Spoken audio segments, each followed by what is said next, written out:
साथियों, बीते 8 वर्षों में हमने सिर्फ डिफेंस का बजट ही नहीं बढ़ाया है, ये बजट देश में ही डिफेंस मैन्युफैक्चरिंग इकोसिस्टम के विकास में भी काम आए, ये भी सुनिश्चित किया है।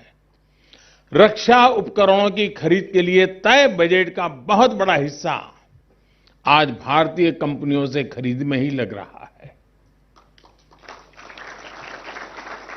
और ये बात हम मान के चले जी, आप में तो सब परिवारजन वाले लोग हैं,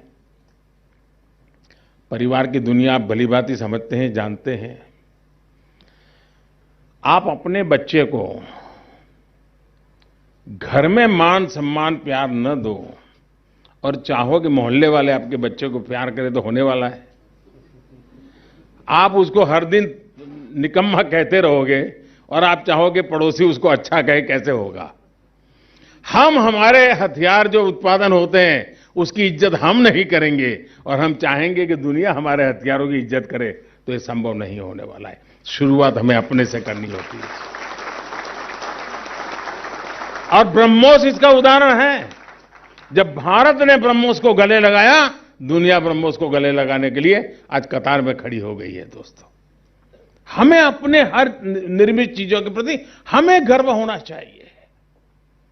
और मैं भारत की सेनाओं को बधाई दूंगा, उन्होंने 300 से अधिक हथियारों उपकरणों की सूची बनाई है जो मेड इन इंडिया ही होंगे और उनका उपयोग हमारी सेनाएं करेगी। उन चीजों को हम बाहर से नहीं लेंगे। मैं इस निर्णय के लिए तीनों सेनाओं के सभी साथियों को बहुत बहुत बधाई देता हूं। साथियों, ऐसे प्रयासों का परिणाम अब दिखने लगा है। बीते 4-5 सालों में हमारा डिफेंस इंपोर्ट लगभग 21% कम हुआ है, इतने कम समय में। और ये नहीं कि हमने पैसे बचाने के लिए कम किया है, हमने हमारे यहां उसका ऑल्टरनेट दिया है।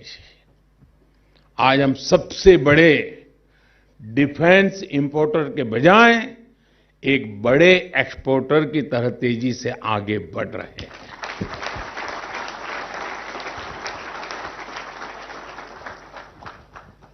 ये ठीक है कि एप्पल और ऑरेंज की तुलना नहीं हो सकती है, लेकिन भारत के मन की मैं बात बताना चाहता हूं, हिंदुस्तान के लोगों की ताकत की बात बताना चाहता हूं। इस कोरोना काल में मैंने ऐसे ही विषय छेड़ा था, बड़ा हल्का फुल्का विषय था कि कोरोना काल में उस संकट में मैं देश पर कोई बड़ा बोझ हो ऐसी बातें करना नहीं चाहता था। और इसलिए मैंने कहा, देखो भाई, हम बाहर से खिलौने क्यों लेते हैं? छोटा सा विषय है, बाहर से खिलौने क्यों लेते हैं? हमारे खिलौने के हम तो क्यों नहीं जाते? हम हमारे खिलौने दुनिया में क्यों नहीं भेज सकते? हमारे खिलौने के पीछे, खिलौने बनाने वाले के पीछे हमारी सांस्कृतिक परंपरा की सोच पड़ी हुई, तो उसमें से वो खिलौने बनाता है। एक ट्रेनिंग होती है। छोटी सी बात थी, एक आध सेमिनार किया, एक आध वर्चुअल कॉन्फ्रेंस की, थोड़ा उनको उत्साहित किया। आप हैरान हो जाएंगे, इतने कम समय में जी ये मेरे देश की ताकत देखिए, मेरे देश का स्वाभिमान देखिए, मेरे सामान्य नागरिक के मन की इच्छा देखिए। था बच्चे दूसरे को फोन करके कहते थे कि तुम्हारे घर में विदेशी खिलौना तो नहीं है ना? कोरोना के अंदर जो मुसीबतें आई उसमें से उसके अंदर ये भाव जगा था। एक बच्चा दूसरे बच्चे को फोन करके कहता था कि तेरे घर में तुम विदेशी खिलौने तो नहीं रखते हो। और परिणाम ये आया कि मेरे देश में खिलौना इंपोर्ट 70% कम हो गया 2 साल के भीतर।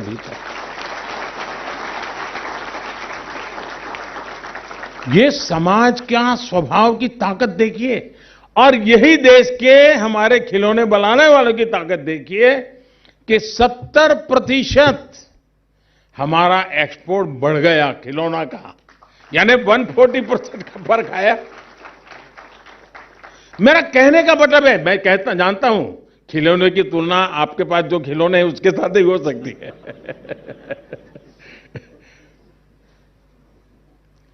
इसलिए मैंने कहा एप्पल और ऑरेंज की तुलना नहीं होती, मैं तुलना कर रहा हूं भारत के सामान्य मानवी के मन की ताकत, और वो ताकत खिलौने वाले को काम आ सकती है।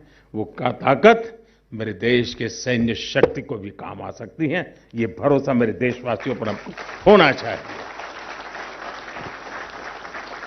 पिछले 8 वर्षों में हमारा डिफेंस एक्सपोर्ट 7 गुना बढ़ा है।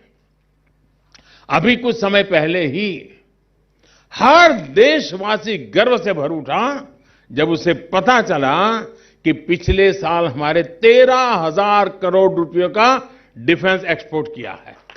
13,000 करोड़ रुपीस, और इसमें भी 70% हिस्सेदारी हमारे प्राइवेट सेक्टर की है।